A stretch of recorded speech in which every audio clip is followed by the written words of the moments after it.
यूहन्ना नबी के अनुसार प्रभु यीशु इस धरती पर शैतान के कामों को नष्ट करने के लिए आए, जबकि बहुत लोग तो ये मानते हैं कि शैतान है ही नहीं या उसका विश्वासी लोगों पर कोई अधिकार नहीं है, जबकि दूसरी ओर कुछ लोग शैतान की ही आराधना करते हैं। सही मायने में शैतान है क्या और उसका सामना हम विश्वासी लोगों को कैसे करना चाहिए, इसी विषय पे बात करेंगे आज हम। शुरू करते हैं परमेश्वर के वचन से। परमेश्वर का वचन हमने पहला यूहन्ना उसका 3 अध्याय उसकी 4 आयत से आगे लिया है। यहाँ इस प्रकार लिखा है, जो कोई पाप करता है वह व्यवस्था का विरोध करता है और पाप तो व्यवस्था का विरोध है।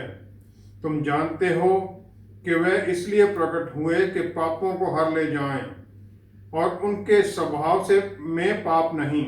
जो कोई उनमें बना रहता है वह पाप नहीं करता। जो कोई पाप करता है उसने ना तो उन्हें देखा है और ना उनको जाना है। हे बालकों, किसी के भरमाने में ना आना।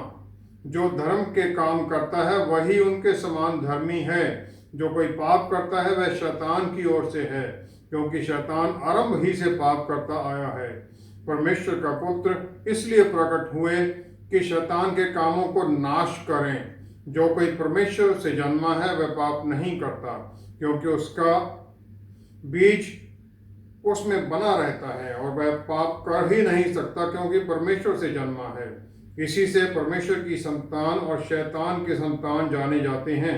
जो कि धर्म के काम नहीं करता वह परमेश्वर से नहीं, और ना वह जो अपने भाई से प्रेम नहीं रखता। परमेश्वर के वचन को पढ़े और सुने जाने से आशीष हो। आमीन आमीन। प्रभु यीशु ने शैतान के क्या और कौन से काम नष्ट किए हैं?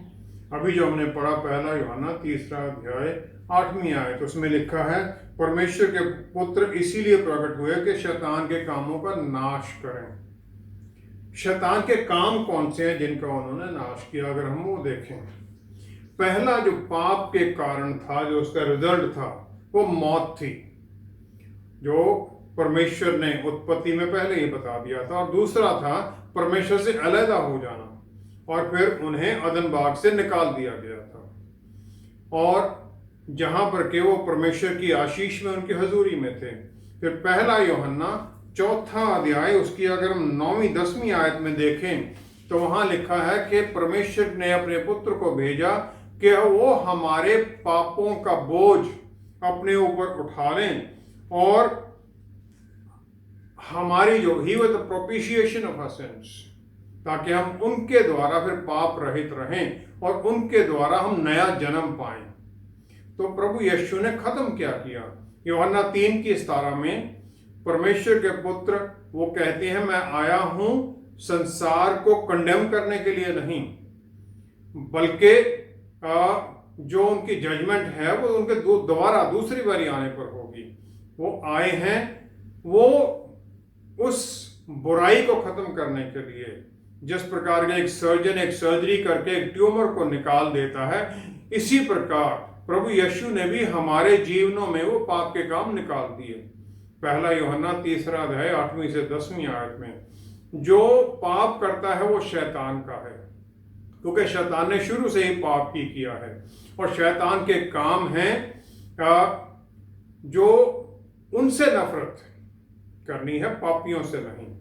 जो कोई भी परमेश्वर से जन्मा है वो पाप नहीं करता। शैतान के काम है दूसरों को भ्रम में डालना, पाप में ले जाना, ताकि फिर पाप को जो गिल्ट है वो हमें फिर हम लगे रहते हैं पाप करने में। पहला यूहन्ना 3 अध्याय 4वीं आयत में, जो पाप है ये अराजकता है, जो कि परमेश्वर के व्यवस्था का उल्लंघन करना है। उसमें यह है कि जो मेरे विचार हैं वो परमेश्वर की आज्ञाओं से ज्यादा बड़े हैं, और पाप यही है कि परमेश्वर की आज्ञाओं को ना मानना। और फिर मैं अपने आप में एक अपना लॉ बना लेता हूं जो एक्चुअल में परमेश्वर के खिलाफ रिबेलियन है। शैतान हमें लेके जाता है परमेश्वर के जैसा बनाने के लिए, और फिर अहंकार में हम अपनी जो इच्छाएं हैं परमेश्वर की इच्छाएं से ऊपर करने लग जाते हैं, और इस इच्छा को परमेश्वर का पुत्र खत्म करने के लिए आते हैं, ताकि फिर हमारे मन में वो पाप करने की इच्छा ना हो। ये उन्होंने किस प्रकार खत्म की।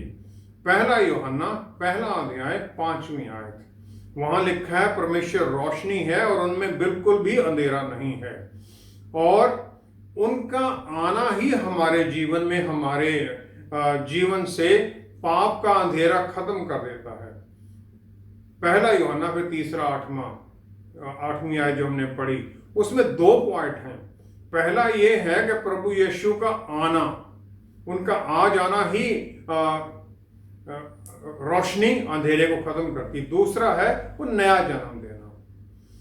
जो प्रभु यीशु का आना है इंसान बनकर, वो एक डेक्लरेशन है सब सारी दुनिया के लिए कि परमेश्वर अब हमारे बीच है, हमारे जैसे हो गए हैं, और उनकी मृत्यु और दोबारा जी उठना है उस पाप के ऊपर, और उसकी पाप के जो गढ़ है उसको खत्म करने की वो डेक्लरेशन है। पहला यूहन्ना 9वीं आयत में, जो परमेश्वर से जन्मा है वो पाप नहीं करता है। और ये पाप रहित होने के बारे में नहीं है, हम पाप रहित नहीं होते, क्योंकि पहले ही यूहन्ना कह देते हैं पहले ही अध्याय में, जो कहता है मुझ में पाप नहीं है वो झूठ बोल रहा है। लेकिन ये है कि नई इच्छाएं पैदा करना जो नए जन्म से होती हैं। अफसियों की पुस्तक 2 अध्याय उसकी 10वीं आयत, पौलुस रसूल इसे नई सृष्टि कहते हैं। यिर्मयाह नबी 24 की 7वीं आयत में वो कहते हैं परमेश्वर एक नया मन देते हैं।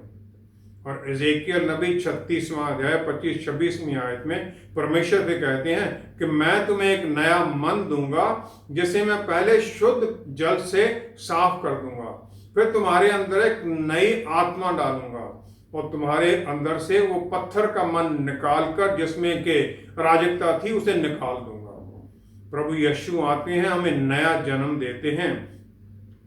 उनका आना और हमारा नया जन्म होना, ये दोनों अहमियत रखते हैं और ये दोनों इंटरकनेक्टेड हैं, क्योंकि एक के बिना दूसरा हो ही नहीं सकता है। प्रभु यीशु नहीं आते हैं तो हमारा नया जन्म नहीं हो सकता है। फिर पहला यूहन्ना वही 3 अध्याय 9वीं आयत में पाप ना करने का जो सीक्रेट है वो फिर वहां पर बता देते हैं। वहां लिखा है वो पाप नहीं करता क्योंकि उसमें परमेश्वर का बीज है। जो ये बीज है इससे फिर हमें बढ़ाना है, रोज परमेश्वर से जुड़ना, उनकी वचन को पढ़ना, वचन के द्वारा उनसे जुड़ना, आत्मा में प्रार्थना करना, ताकि फिर हम परमेश्वर और उनके पुत्र के साथ वचन के द्वारा उस सहभागिता में जुड़े रहें। और इसमें फिर हमारा बदलाव होता है और हम दिन प्रतिदिन प्रभु यीशु की इमेज और लाइकनेस में उनके अनुरूप बनते जाते हैं। और फिर जो परमेश्वर का चरित्र है वो अपने बच्चों के बीच जाहिर होने लग जाता है।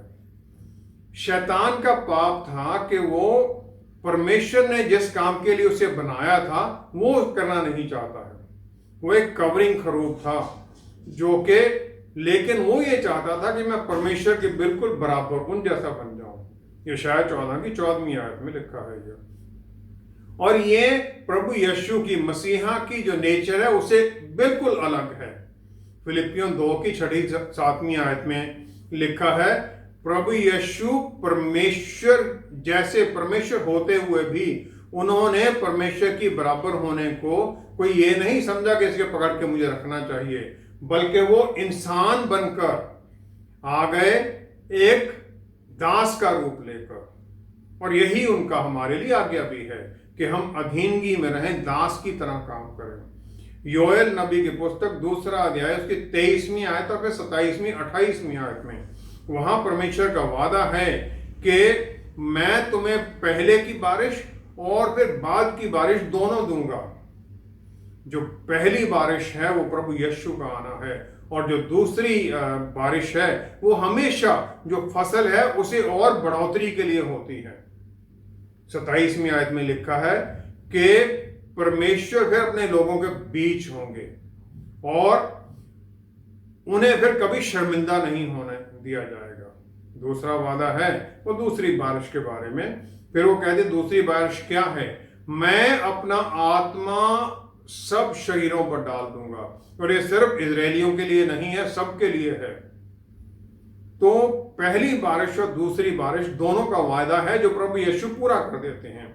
यशायाह नबी की पुस्तक उसका 61 अध्याय, उसकी हम पहली और 7वीं आयत अगर हम देखें तो उसमें जो लिखा गया है वो प्रभु यीशु लूका की 4थे अध्याय की 16वीं से 20वीं आयत में पढ़ते हैं।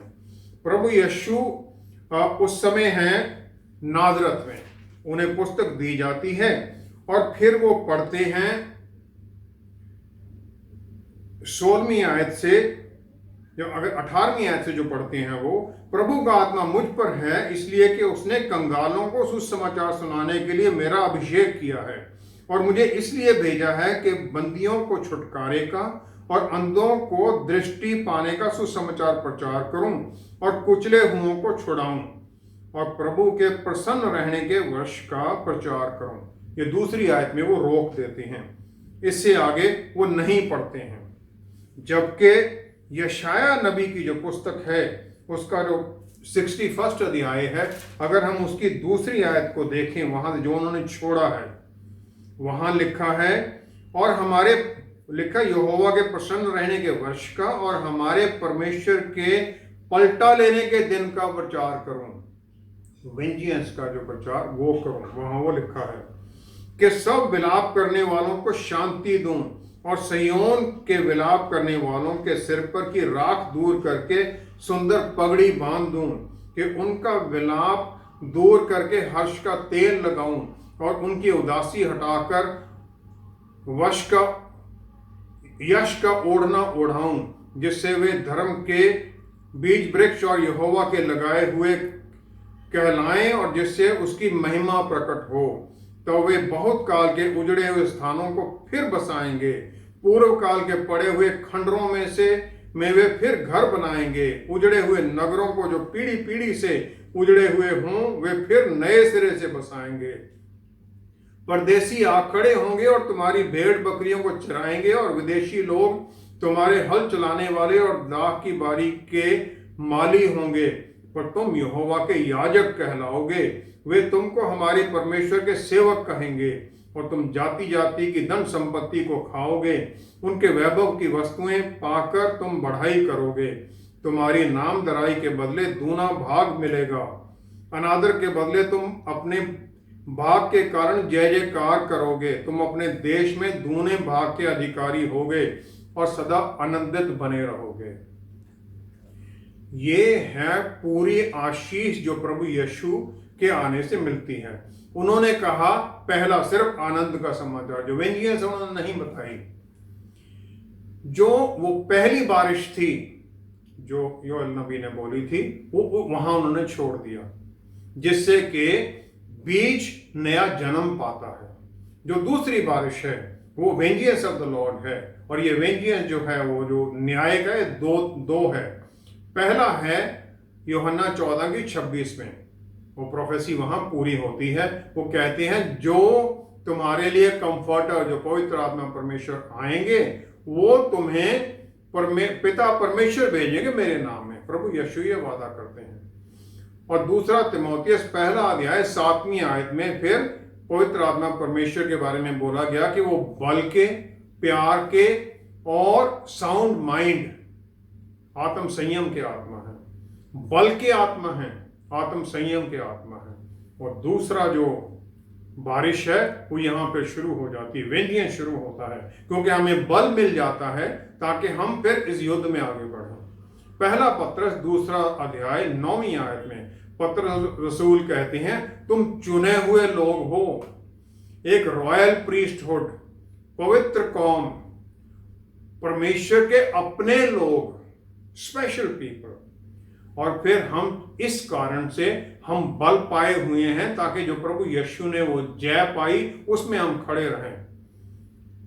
यकरिया 2 अध्याय 5वीं से 8वीं आयत तक परमेश्वर वायदा करते हैं कि मैं अपने लोगों के चारों तरफ आग की दीवार बन जाऊंगा, और फिर जो तुम्हें छुएगा वो मेरी आंख की पुतली को छुएगा।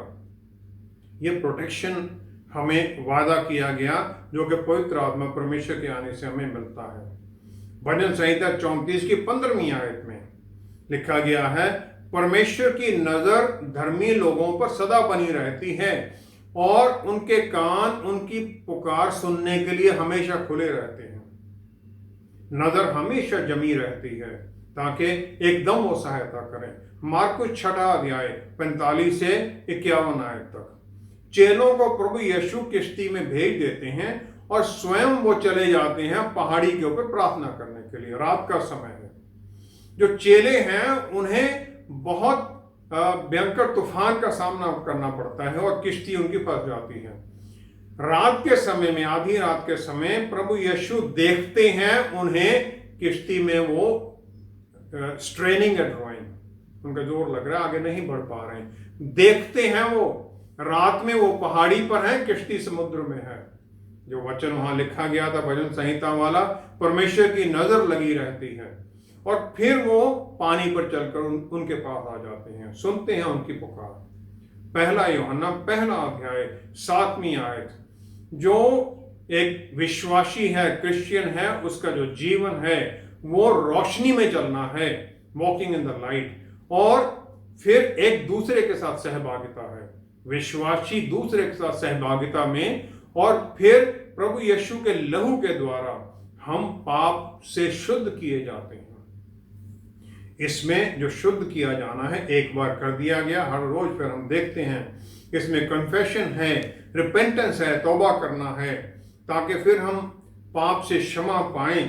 और रिपेंटेंस जो है ये सिर्फ तौबा करना नहीं है, बल्कि प्रार्थना करना कि हमें बल दें ताकि हम दोबारा वो पाप ना करें, ताकि फिर हम रोशनी में बने रहें, ताकि मेरी जो आंखें हैं वो सच्चाई पर खुली रहें और पाप और परमेश्वर के बारे में मैं क्लैरिटी में रहूं, पाप की तरफ नहीं, परमेश्वर की रोशनी में बनता रहूं।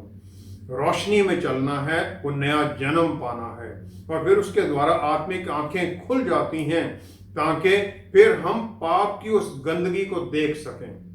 1 राजा 17वां अध्याय 1 आयत। एलिया नबी अपने आप को इंट्रोड्यूस करता है राजा अहाब के पास। वो कहता है, मैं इज़राइल के परमेश्वर यहोवा परमेश्वर के सामने खड़ा रहता हूं। और जो इब्रानी भाषा का शब्द अमाद है, इसका अनुवाद किया गया स्टैंड, खड़े रहना, लेकिन इसका साथ में मतलब ये भी है कि उसका दास होना, और फिर उनके नाम में, अधिकार में एक स्टैंड लेना, उनके अधिकार में, उनकी अथॉरिटी में। और फिर इसी अथॉरिटी को वो जानते हैं और वो बारिश रोक देते हैं, ओस तक रोक देते हैं 3 साल के लिए। यूहन्ना 17 की 18वीं आयत में हम देखें, प्रभु यीशु पिता परमेश्वर से प्रार्थना करते हैं, जिस प्रकार आपने मुझे इस दुनिया में भेजा, इसी प्रकार मैंने भी इन्हें भेज दिया है। और जो ग्रीक भाषा का शब्द है अपोस्टलो, उसे जो ये भेजना है, इसका मतलब है स्ट्रॉन्ग कनेक्शन। जो भेजने वाला है, जो जिसे भेजा गया है, उन दोनों में एक बहुत मजबूती का कनेक्शन बन जाता है। तो प्रभु यीशु ये कहते हैं कि मैंने अपनी अथॉरिटी और बल में इन्हें अपने साथ जोड़कर भेजा है। परमेश्वर के बच्चे होने के साथ और परमेश्वर के परिवार का हिस्सा होने के कारण मैं परमेश्वर को यहाँ पर रिप्रेजेंट करता हूँ, उनका एम्बेसडर बन जाता हूँ, क्योंकि मैं स्वर्ग राज्य का अधिकारी हूँ, उसका सिटीजन हूँ। और फिर मुझे एक को डिप्लोमेटिक इम्यूनिटी मिल जाती है, जो लोकल गवर्नमेंट है वो मुझे छू नहीं सकती है, जैसे कि दूसरे देशों के डिप्लोमेट्स को हम कुछ नहीं कह सकते हैं। जो इस दुनिया का राजा है शैतान, फिर वो मुझे या उसकी जो दुष्ट आत्मा मुझे छू नहीं सकती हैं। लेकिन जो एम्बेसडर है, जो अपनी सरकार है, उसे हर पल टच में रहता है, उनके अधीनगी में रहता है, और फिर वो अपनी उस गवर्नमेंट की इच्छा भी पूरी करता, आज्ञाकारिता में रहता है। प्रभु यीशु के आने से ये सब आशीषें विश्वासियों को मिल जाती हैं नए जन्म के द्वारा, और फिर वो शैतान के जो काम हैं वो सब खत्म कर देते हैं। वो शैतान का काम है पाप करने की इच्छा, और पुराने पापों का जो गिल्ट है वो निकालते हैं हमारे अंदर से। पवित्र आत्मा परमेश्वर जो हमारे अंदर हैं, फिर वो एक विश्वासी को पाप के हर पल, वो हर स्टेज में वार्निंग देते रहते हैं, सोचने के समय पर, प्लान करने के समय पर, पाप करने के समय पर, और फिर बाद में भी वो सिखाते हैं कि तौबा करो ताकि दोबारा नया जीवन फिर शुरू करो। प्रभु यीशु ने ये सब कुछ बर्बाद किया, शैतान का जो अधिकार था हमारे ऊपर, और इस नई हालत में, हालांकि हम चारों तरफ आग से घिरे हुए हैं, आग बीमारियों की भी है, मॉरल वैल्यूज खत्म हो रही हैं, लेकिन हम सुरक्षित हैं। दानियल की पुस्तक 3 अध्याय 24 से 24 to 30 वर्ष में हम देखते हैं कि दानियल के वो 3 मित्र आग में फेंक दिए जाते हैं, लेकिन उनके चारों तरफ वो एक दीवार बन जाती है, परमेश्वर के पुत्र उनके साथ हैं, और जो आग है उसका उन पर कोई अधिकार नहीं होता है, उनके बालों को भी वो छू नहीं सकती है, और ना उनके कपड़ों पर कोई असर पड़ता है, यहां तक कि आग की दुर्गंध भी उनके शरीर से नहीं आती है। हमारे चारों तरफ भी जो आग ये पाप की और ये इमोरलिटी की है, हमें ये छू नहीं सकती है। ये प्रभु यीशु बदल देते हैं हमारे तरफ, चारों तरफ ये सुरक्षा लगाकर। शैतान हमारे ऊपर कोई अधिकार नहीं रखता है, क्योंकि हम उसके राज्य के नहीं हैं, हम परमेश्वर के राज्य के हैं, और क्योंकि हम परमेश्वर के राज्य के हैं, इसलिए हम परमेश्वर के अधिकारी होते हुए उन्हें हम यहाँ पर रिप्रेजेंट करते हैं। और फिर जो स्वर्ग राज्य की गवर्नमेंट है वो हमारी सुरक्षा का जिम्मेवारी लेती है, क्योंकि अपनी एम्बेसडर का सुरक्षा का जिम्मेवारी उसकी गवर्नमेंट का हो जाता है, और फिर हमें वो सुरक्षा देते हैं, हमें बचा के रखते हैं। भजन संहिता 91 में 10 से 12वीं आयत में लिखा है, इस बदले हुए सिनेरियो में क्या होता है, कोई बुराई, कोई महामारी हमारे नजदीक नहीं आ सकती है, क्योंकि स्वर्ग राज्य ने अपने स्वर्गदूतों को हमारे चारों तरफ लगा रखा है। अफसियों की पुस्तक उसका 2 अध्याय 6 आयत अगर हम देखें, हम प्रभु यीशु के साथ स्वर्गीय स्थानों पर बिठाए गए हैं, और हर तरह की आत्मिक आशीषें हमें दी गई हैं। निर्गमन 14 में 13वीं 14वीं आयत में हम देखते हैं, इजरायली लोग आगे लाल समुद्र है और पीछे में मिस्र की सेना है, और मूसा उनसे कहता है कि स्थिर रहो, परमेश्वर हमारे लिए लड़ेंगे। उनकी मुक्ति का ये देखो जरा नजारा। हम भी इसी प्रकार से स्थिरता में बने रहें, क्योंकि परमेश्वर ने अपने पुत्र के द्वारा शैतान के सब कामों को नष्ट कर दिया है, और हमें आनंदित होना है उनकी शांति में, जो प्रभु यीशु ने अपनी शांति हमें दे दी है। हमें उस शांति में बने रहना है। प्रभु यीशु शैतान के काम नष्ट करने के लिए आए थे, तो क्या शैतान अब भी हमारे ऊपर अपना अधिकार जमा सकता है? यशाया नबी का 14वां अध्याय 12 से 15वीं आयत में पुराने नियम में शैतान को लूसीफर कहा जाता है, और फिर यशाया नबी उसे डिस्क्राइब करते हैं कि किस प्रकार उसकी गिरावट होती है। उसकी गिरावट जो पाप है उसका परमेश्वर के खिलाफत में आ जाना, जो इब्रानी भाषा का शब्द हेलेल है वो लूसीफर से ट्रांसलेट किया गया है, लेकिन इसका मतलब है चमकने वाला और भोर का बच्चा, पुत्र या भोर का तारा। इज़ेकियल नबी की पुस्तक में 28वें अध्याय में 12 से 15वीं आयत तक हम देखते हैं परमेश्वर का वचन जो नबी को आता है। वो कहते हैं शैतान अदन बाग में प्रेजेंट था, और जब उसे बनाया गया तो परफेक्ट था, वो हर एक चीज में हर तरह से वो परफेक्ट था। उसकी अद्भुत विजडम थी, सुंदरता उसकी अद्भुत थी, और वो अनॉइंटेड खरोब था जो कि कवर करता है परमेश्वर के साथ हर वक्त। और फिर वो परमेश्वर के पवित्र पर्वत पर था, परमेश्वर की हजूरी में था। जिस शैतान में रोशनी नहीं है, जिसमें जो अंधेरे में डाला गया, क्या वो विश्वासी लोगों को पकड़ सकता है? यहूदी लोगों का यह मानना है वो सांप जो अदन बाग में था वो सीधा चलता था, क्योंकि उसके पाप के बाद में उसे बोला गया कि तुम रेंग के चलोगे। वो इंटेलिजेंट था, कनेक्ट था। उसे फिर बाद में आज्ञा मिली गई तुम मिट्टी खाओगे, इसका मतलब उससे पहले वो अच्छा खाना खाता था। यहूदी लोग कहते हैं कि वो हवा को अपने लिए चाहता था, अपनी पत्नी बनाने के लिए, इसीलिए उसने पहले औरत के पास वो गया। अगर हम इसी बात को देखें तो शैतान भी परमेश्वर के पुत्र की दुल्हन को चाहता है, जो उसका चर्च है। इसीलिए उसका चर्च पर हमला सबसे ज्यादा है। जो लोग उसके हैं, पहला पत्रस 5वां अध्याय 8वीं आयत में लिखा है, जो शैतान है वो भूखे शेर की तरह गड़ता फिरता, किसको मैं खाऊं। यूहन्ना 8:4 में प्रभु यीशु फरीसियों को कहते हैं कि तुम तो अपने पिता शैतान के काम करते हो और उसका काम है कि तुम उसकी इच्छा पूरी करना चाहते हो, और वो शुरू से ही मर्डरर था और झूठा था और वो सच्चाई में नहीं रहता है।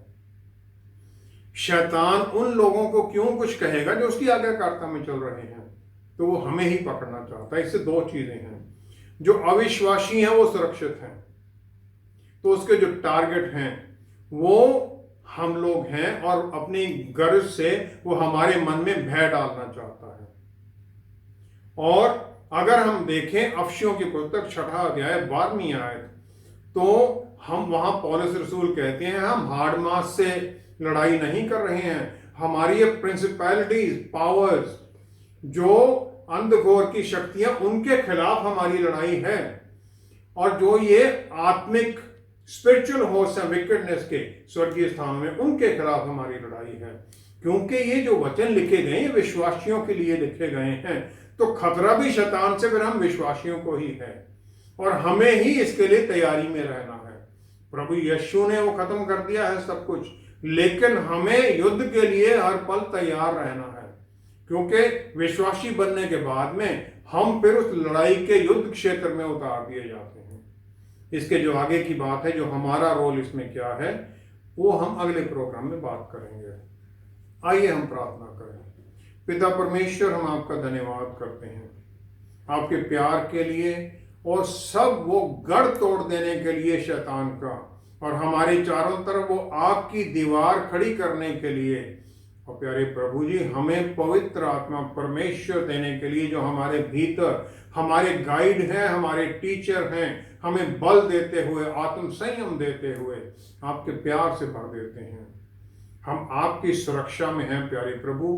पवित्र आत्मा परमेश्वर द्वारा हमें रास्ता दिखाते रहिए, हमें सहायता कीजिए कि हम उस रोशनी में बने रहें, अंधेरे से दूर रहें, क्योंकि हम आपकी सुरक्षा में हैं।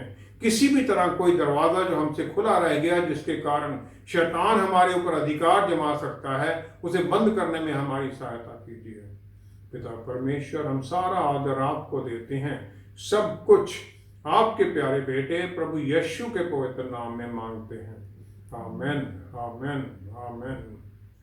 प्रभु यीशु का इंसान बनकर आना हमें पापों की माफी के लिए ही नहीं था, बल्कि मुक्ति के साथ साथ परमेश्वर के परिवार का हिस्सा बन जाना भी शामिल है। लेकिन क्या हम अपने पूरे अधिकारों के बारे में पूरी तरह से जागरूक हैं, और क्या हम इनमें चलते भी हैं? शैतान पर जीत में तो हमें प्रभु यीशु ले आए हैं, लेकिन इस जीत में बने रहने के लिए हमें क्या करना है, हम अगले प्रोग्राम में जानेंगे। हमारे साथ दोबारा जुड़ने के लिए आपका बहुत बहुत धन्यवाद। अगले हफ्ते आपसे फिर मुलाकात होगी। Stay blessed, stay safe, shalom.